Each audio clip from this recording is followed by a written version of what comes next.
Remove the front headlight on a 2001 to 2007 Dodge Grand Caravan, this Grand Caravan Sport. You're going to remove the 3 screws that are right here. You can either use a socket or a flathead screwdriver.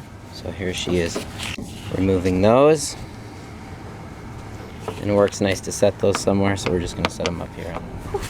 Next, you'll pull the light assembly out, you'll tip that down, and then you're going to unscrew the back of the light. Pull the light bulb out. You'll have to wiggle it. It should be sealed in there tight. So next what you're going to do is you need to remove these little clips here. You can either pull them back by hand and then pull out, or you can use a screwdriver. And you got to be a little bit stronger here, so I'm switching with her. And we're going to pull that out.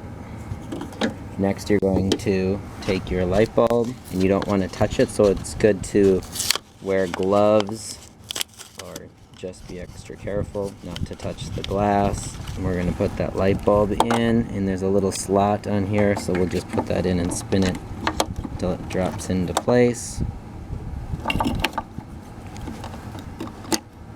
Click that light bulb in, so now we've sealed the back, and then we're going to put this guard in.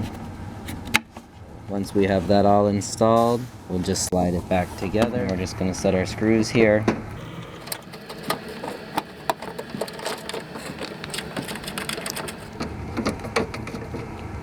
And we're not going to over tighten these. I don't want to break anything, so just get them extra snug and you're good. And then next thing you're going to do is check the lights. Are they both on? Mm-hmm. Once you know they're both working, you got them all switched up.